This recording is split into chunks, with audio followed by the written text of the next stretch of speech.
In this video, we discuss some important points about heat capacity. Heat capacity. It is denoted by C. First, what is heat? It is a form of energy exchange between system and surroundings. System and surroundings. Form of energy. System, it can exchange energy in form of heat or in form of work with its surroundings.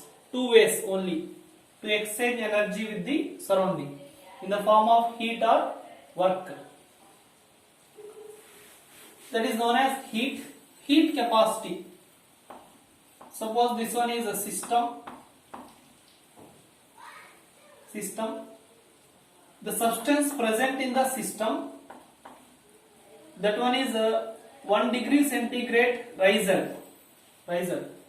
Amount of heat required to rise 1 degree centigrade of the substance in the system. That heat is known as heat capacity. That one is known as heat capacity. We can write relation C, that is equal to Q by delta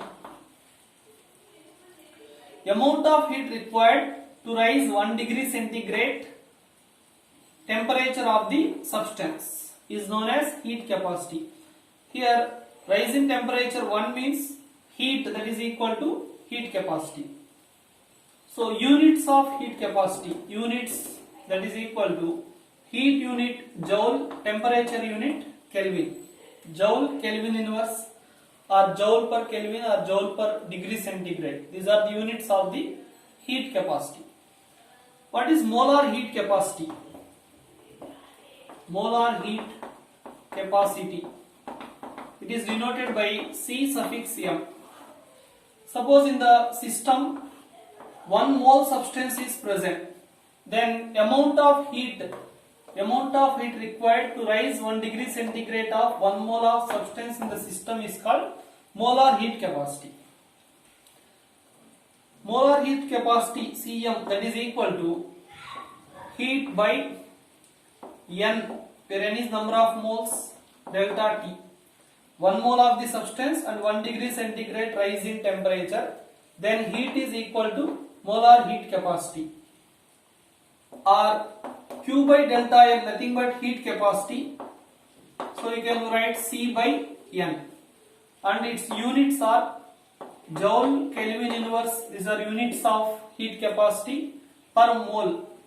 Mole inverse. These are the units of the molar heat capacity. Next, specific heat capacity. Specific heat capacity. It is denoted by small s. Suppose in the system 1 gram substance is present, unit mass of the substance. Then amount of heat required to rise 1 degree centigrade of substance in the system is known as specific heat capacity.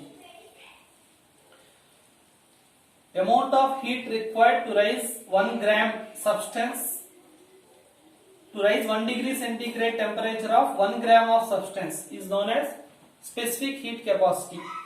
S, that is equal to Q by M delta T. Here M is 1 gram unit mass, delta T unit change in temperature, then heat is equal to specific heat. Or S, that is equal to Q by delta T means C by M. And units specific heat capacity joule Kelvin inverse, gram inverse. These are the units of the specific heat capacity. Specific heat capacity, molar heat capacity, that is for 1 mole 1 gram. So it is an intensive property, not depend on the total amount of material. But heat capacity, that is depend on total amount. So heat capacity, it is a extensive property, and these two are intensive properties. Next, heat capacity at constant pressure and constant volume.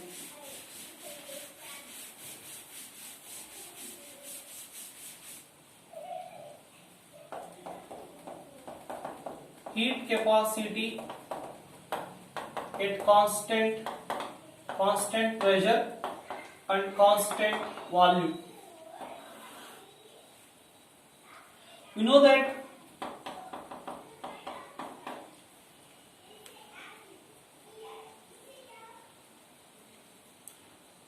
that heat exchange at constant pressure, that is equal to heat exchange at constant pressure, that is equal to change in internal energy, delta U. Similarly, at constant volume, that is equal to delta U. Similarly, heat exchange at constant pressure, that is equal to QP, that is equal to change in enthalpy. We have relation C, that is equal to Q by delta T. At constant pressure, we can write Cp, that is equal to QP by delta T. Similarly, Cv, that is equal to heat capacity at constant volume, that is equal to QV by delta T. Cp, that is equal to QP, means heat at constant pressure, nothing but delta H by delta T. Similarly, Cv, that is equal to delta U or delta E by delta T.